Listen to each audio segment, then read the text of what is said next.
Hey everyone, welcome back. It's now time for us to talk about another product that probably all of us are using on a daily basis, and if not on a daily basis, on a weekly at least. This product is called Microsoft Teams, and yeah, you probably are using it. So we decided that, and by the way, this was feedback from you last year, that it is going to be a super nice thing if we are able to bring in someone to talk about Zoom, to talk about Microsoft Teams, and here we have it. We already had a session on Zoom. Now we are going to have a session on Microsoft Teams, and we're going to have a session on Microsoft Teams with a PowerPoint MVP, with an MVP for Microsoft, and someone that when I asked her just now, she said that she doesn't even know how many LinkedIn learning courses she has anymore, which is, yeah, I don't know how to describe this. Heather, welcome to the conference. So how many courses do you have for LinkedIn Learning now? I didn't have enough time to go check, Boris. It's a lot. and we're constantly refreshing them, which makes it harder for me to kind of keep a tally of them. Brilliant. Heather, take it away, and thank you for doing this. Heather is extremely busy nowadays, but she managed to fit the session in her schedule, so thank you for doing this, and let's go. Let's do it. Thanks for having me. Hi, everyone. Glad to be here with you. I'm coming to you today from sunny Lakeland, Florida in the United States. So that's why my background might look different than maybe a traditional office or a home. I'm happy to be here to show you everything that's new in Microsoft Teams. Now, I know a lot of you probably present in Microsoft Teams meetings, but I also want to show you some ways that you can use some of the newer features if maybe you're facilitating some brainstorming sessions, you're ideating, you're trying to improve a process, and you might be working in a team channel. So we are going to look at several different things here. This is going to be pretty fast-paced, but I am going to point you to some excellent resources that you can go back to, or if you need a little more in-depth how to use these features in the future. So here we are in the desktop version of Microsoft Teams, and I want to make sure that you kind of note this. Some of the things I'm going to be showing you may only be available in the desktop application, or they might work slightly different if you're working with the web application, if you're working with the mobile application, or something else. So here we are in the desktop application. We're going to start here in this Atlanta conference team, and you'll notice right now that I'm in the Speaker Hub channel. And what I want to point out to you is up here at the top, you've probably explored adding some tabs to this, and you may have even worked with the Whiteboard app at some point. But what I want to show you is that we can go out here and we can add a whiteboard to a channel. When we do this, what's new though, because Whiteboard's been around for a little while, it's been available in Teams for a little while, but what's new are the templates. So if you've not explored templates yet, let's take a look. So here's this Whiteboard tab that we just added to this channel. And once it loads, you'll notice that we have a way that we can add different things. So this is the create area by selecting the plus sign, and here are the templates. Notice all of the categories we have here. So I mentioned some things like brainstorming, or maybe you're trying to solve a problem. Maybe you want to have that icebreaker as you are kicking off a presentation. You're kicking off a meeting. You're starting a program or a project, whatever it might be. So notice there's even games that we can set up. So all of these are pre-built templates that you can use. So if we were going to say, where in the world are you today in this Present to Succeed conference, we could set this up as a template. And now these are stickies. Of course, you can customize this any way you want, and everyone that is a part of this team, owners and members, would be able to work in this whiteboard. I have had the question come up recently, what about guests? Unfortunately, what I'm hearing, the latest right now, is that it's not available for guests that are working within a team. So you'll want to make sure that you test everything if you're new to Whiteboard, or you are going to be working with a team that does have guests, to see what capabilities are there, because you might want to come up with a different solution if that is not available to you. The other thing I recommend is, if Whiteboard is new to you, try it out yourself. Get a couple other colleagues that work closely with you to try it out, to get familiar with, how do I navigate this? How do I customize it? How do I get my participants that are going to be working with me in this to be able to use it too? There might be a little bit of end user training that's needed, or a little session at the beginning to make sure they're familiar with everything. Now, the reason that I'm showing you Whiteboard here is we're also going to explore that and how you can use it in your meetings, because chances are you're going to be presenting or you're going to be facilitating lots of meetings. All right, so that's something I wanted to show you from the Teams channel perspective. Now we're going to hop on over here to the calendar. When you start to schedule a new meeting, which is what I'm going to do, what I want you to notice is here at the top on this toolbar, we have things like assign a category. or change the time zone? How do we want to receive responses? You have response options. And do you want to require registration? This registration process is something that's fairly new, so you've got some choices there. What I also like about some of this is we can also choose to collect information if we do want them to register. So if we're using this require registration, we also have an opportunity to kind of customize the fields of what information we want to gather from that. So if this is something that's a training event or it's something where you need to know who has registered to get a head count and some more information about who's attending something, great thing for you to be able to use. Once you invite at least one person, then you're going to have additional options for your meeting. And there's some new stuff in here that I want to show you. So I already have a meeting set up, so I'm going to close this one, but keep in mind what our choices here on the toolbar at the top before we save this meeting. And now let's take a look at what it looks like once we have it set up. So here's a session that I have to kind of go and unpack all my sessions from this conference, talk about it with some of my friends that have been attending. And once I've saved this and sent it out, so what I recommend is you might want to send it to the person that's going to be co-facilitating or co-presenting with you, maybe somebody that's moderating with you or just is helping in some way with this meeting or this presentation or training. And then you can go ahead and fill in all of the other details. Get your agenda, maybe the files that are needed, whatever you want to do. But notice when this is sent out to someone like it has been here, and we take a look at the top, we have all sorts of other stuff in this meeting area. And I think a lot of people that work with Microsoft Teams tend to think of that team channel as the workspace, right? For the collaboration, for the communications. And that is great if you need something formal like that. But you should also think about private chat and your meeting like we have here as another collaboration or communication space, right? That can be completely customized to whatever the workspace needs to be. So now that we've sent this meeting out, notice that we've got a place to start having a chat even before the meeting takes place. So if we want to share a file, we want to gather some feedback or let them know what they need to review, we can. A place for files, details, which is where we are.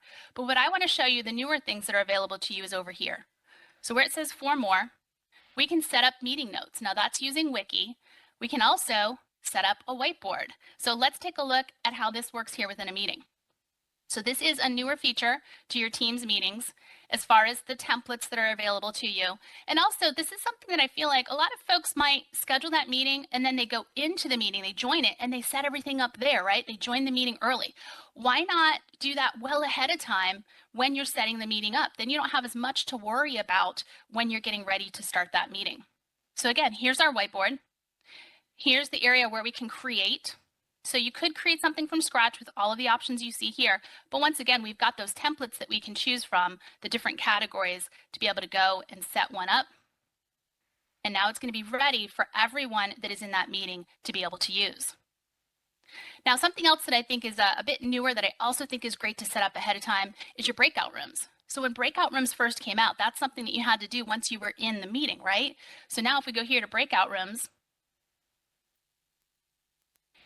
we get to choose how many breakout rooms we want. So we'll select create rooms. Maybe we'll go with 3.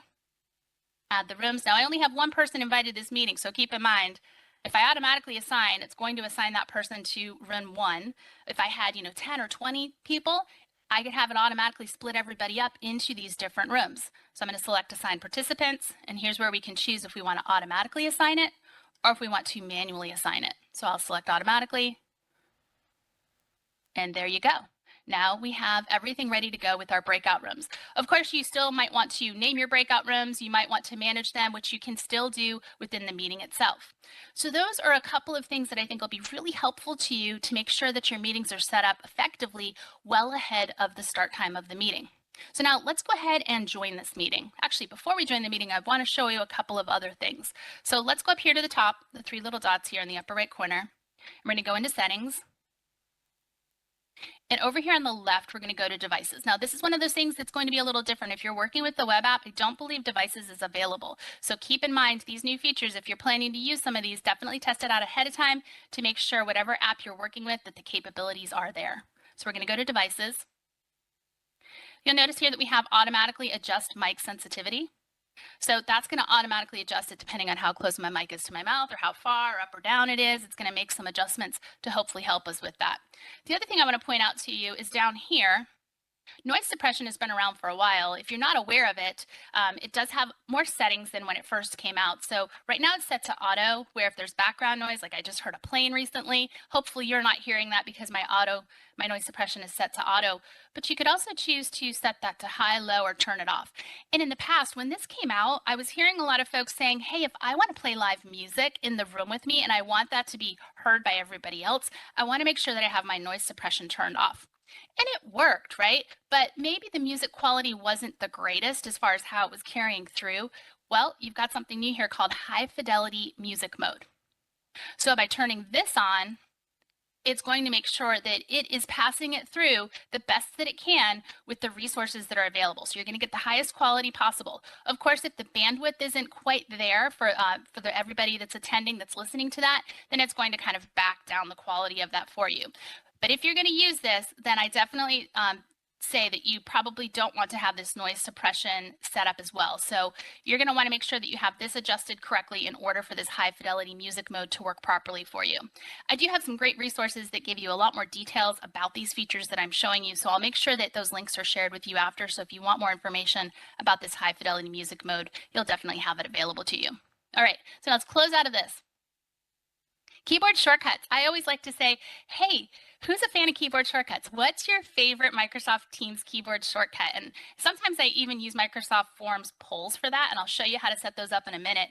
But there are some new keyboard shortcuts, especially temporarily mute. So instead of just that hard mute keyboard shortcut that you might be familiar with, if you want a great list of keyboard shortcuts, including this new one that I'm mentioning right now, in the upper right corner, you can go to the settings and more, and then go to keyboard shortcuts. And this is a complete list of all the keyboard shortcuts that are available for this desktop app. There's a section labeled meetings. There's also one for chat, for calls, for whatever it is that you might be working with. So here's our meetings, calls, and calendar. And you'll notice that this is the new keyboard shortcut I was referencing. So if you just need to temporarily unmute, you can hold Control Space and then release when you're done, and you are now no longer muted. So, or mute and unmute, it kind of works that way. So that's a great one for you to use. You still have the other mute keyboard shortcut available for you as well. But there's some excellent ones here for you to use. All right, so let's go ahead and close out of that. Now, we're going to go back to this same meeting that we were working in before, and I want to show you one other thing that we can set up before we join the meeting, like I mentioned earlier. So over here to the right, you'll notice that we have all of these things that are included when you set a meeting up, including a place for you to always go back and get your attendance. So the attendance report, when it came out, it would show up in the chat area, and you would find it there. If it's a private meeting, you'd go back to where that meeting is in your chat area of Teams. If it was a channel meeting, you would go to that team channel in the conversation, in the posts area. That's where you would find your attendance report. You can always get back to it right from here as well. So if you're in the calendar area of Teams, you can go to that specific meeting and you can capture your attendance from here.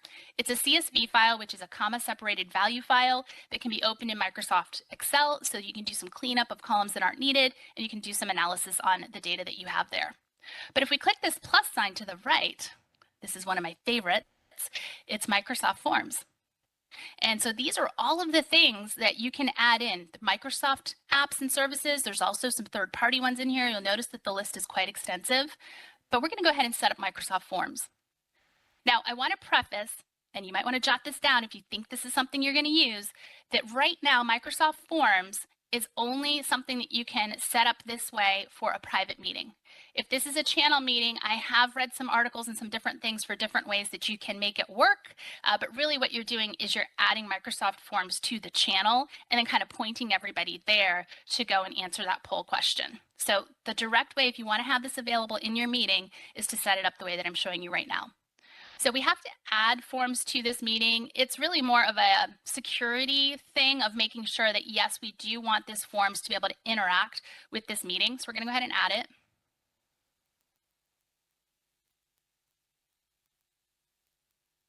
And we'll go ahead and select save. And notice now up here, we have a new tab in this meeting called polls.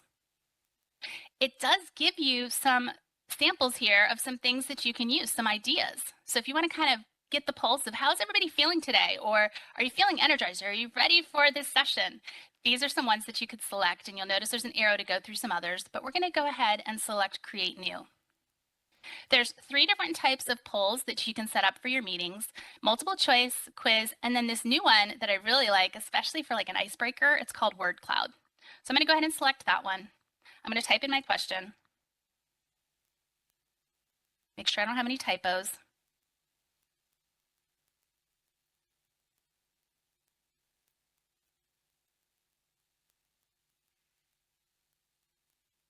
Notice that it says share word cloud with respondents. I also have some choices if I want to capture their names and if I want to allow other people to co-author. I'm going to save it.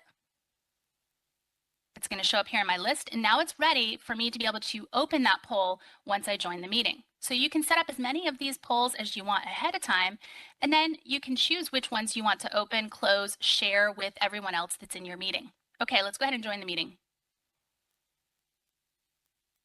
Before we join the meeting, this is where you, of course, set up your audio and your video preferences.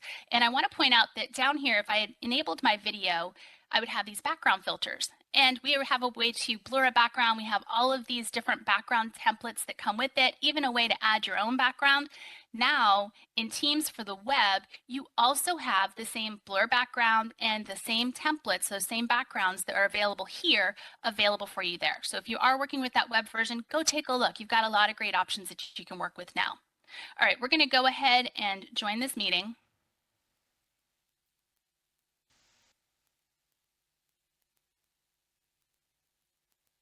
I'm going to make sure my mic is muted up there so we don't have any audio interference here. And you'll notice at the top on this toolbar, here's the polls. So if I select polls over here to the right, this is the poll that we can go ahead and launch. And over to the right, this drop-down arrow will also show you additional options that are available to you. So let's go ahead and launch it, just so you can see what it'll look like. So this is going to be presented in the chat panel for all of your participants that are in the meeting. It may also show up in the stage. That's the area that you might be sharing in your meeting. And they're going to go ahead and type their answer in. The more answers that have the same keyboard shortcut, so let's say that everybody likes that emoji keyboard shortcut, that's going to be the one that's going to show larger in the word cloud. So similar to other word clouds that you may be familiar with. All right, now we can enter our response here. We can view the results. We can also choose to take a look at the details closer, close the poll, and we can even export the poll if we need to. So I'm going to go ahead and close it. Now, what I want you to notice at the top is there's something else new up here. That little music symbol that you see there, so that is the enable high fidelity auto mode. That's the setting that I was showing you that we could do by going to the Teams app settings in the upper right corner of the application. You'll also notice this little music symbol here when that has been disabled or enabled. So you'll notice right now that it was enabled, so now I'm going to disable it. So if you've enabled it, it is going to stay on until you choose to disable it for your meetings.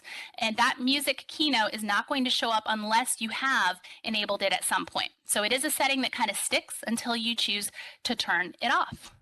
So those are a lot of the things that I wanted to share with you. One of the things that I didn't get a chance to point out to you when we were joining this meeting is you also have the option to choose to turn off the mirroring of your little preview panel. So if your camera is on and you don't like the way that it mirrors your image, sometimes for training or for certain presentations, you want to have it look just the way that it does for everyone else that's attending the meeting, you will have a choice to be able to turn that off. So that's during the join settings, and that is something that you can also go into your more settings here and be able to configure.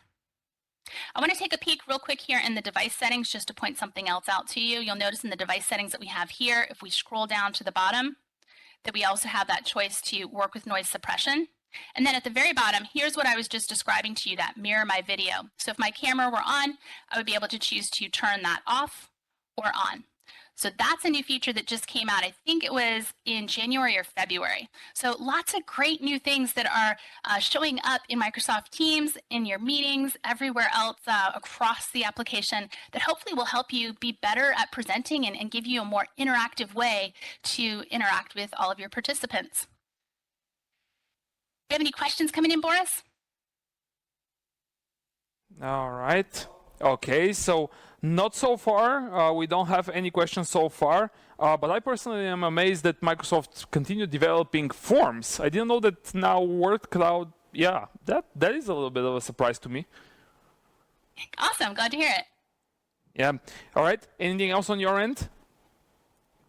I'll share my contact information and my resources that I have, and we'll make sure that we can get those links out to you as well. Let me just flip this around. So this is how you can get in touch with me. If you have questions after this session, feel free to connect with me on Twitter, on LinkedIn, or send me an email as well. We also have this great list of resources. So all of the things that I have been touching on today, if you want more information about those, there's a lot of great resources here for you. I do want to share one more final thing though, Boris, if we have a moment. Yep, sure. And that is how to get help within the app, because I know you and I talked about this quite a bit, and I love this. So in the lower left corner of Microsoft Teams, whether you're in the web app or the desktop app, if you go to this help area, this is where you can find out what's new. So a lot of the things we've been discussing today, if you want to keep on top of what's changing or what's here that you can use, it's going to take you to this what's new area. And it should load all sorts of things here to help you with that. It's also a great place for training and different topics. Looks like it's taken a moment to load. If we also go back to this help area one more time, you also have a way to suggest a feature and to give feedback. So if we select give feedback, that takes you to where you can put in this feedback. It goes directly to the Microsoft Teams product team for their review. And if you have an idea for something that doesn't exist or an existing feature that you think should work a little differently, definitely check this out. It's what used to be called user voice. It is available from most Microsoft applications. So here's Microsoft Teams. And you can either view what other people have suggested and upvote that, or you can enter your own ideas for other people to upvote. And the product team looks at these on a regular cadence.